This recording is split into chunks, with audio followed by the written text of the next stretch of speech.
So we've talked a little bit about this powdery protectant layer that dragon fruit do to protect from the heat and the cold. But today let's talk about this. Now, certain varieties of dragon fruit and certain ages of dragon fruit will kind of turn purplish color in the very cold weather or heat. So this is Trinidad, and it will kind of do it in either temperature. It's more reddish in the summer. Right now it's more purplish in the winter. Now I wouldn't run out and buy Trinidad. It could be the same thing as red Jiana, but I'm leaning towards no. These definitely have a lot of similarities, but some different traits. But you can see it really turns interesting colors of purple, different shades. And it's almost like a chameleon, depending on the lighting. It's really beautiful.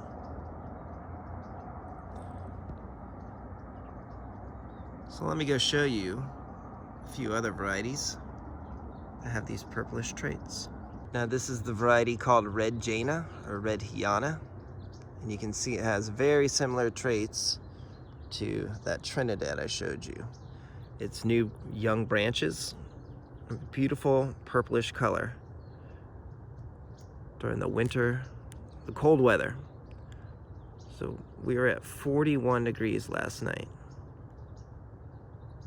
Now, what I find also interesting is that it's only on the first season's growth, or that growth from that season, I should say. You can see the original cutting doesn't turn purple at all.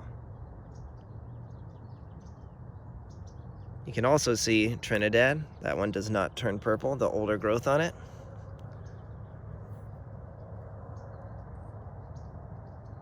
And look at the new growth on this red Jiana. Really beautiful, stunning kind of purplish colors. I love it.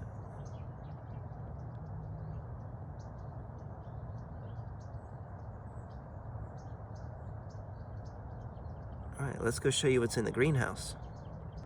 So this is Yellow Cross 68. It has Megalanthus DNA in it. Turns that purplish color and actually gets thin and stops growing in the cold weather.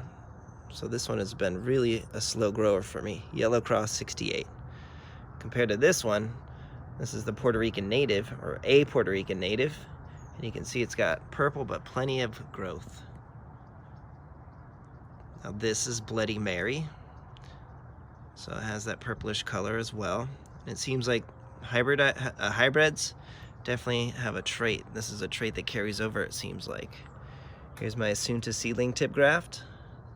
As soon as the weather got cool, you can see they all turned purple. Purplish green.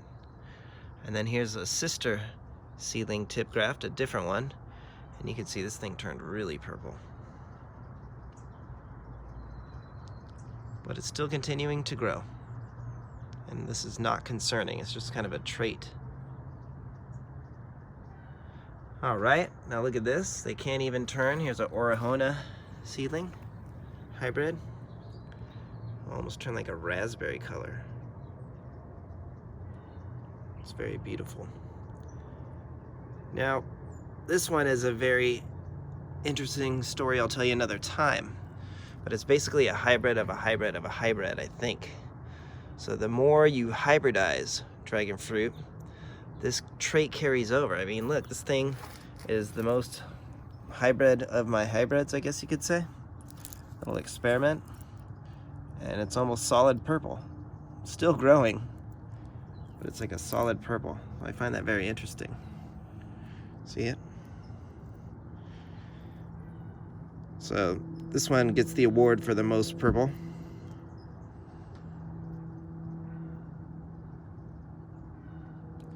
And then there's like a bronzish color too. So here's it's more like a bronzish color. So really beautiful. I like dragon fruit and how much variability there is in them. All right, give us a like and a subscribe. And hopefully you have some purplish colored dragon fruit plants. It's not a bad thing.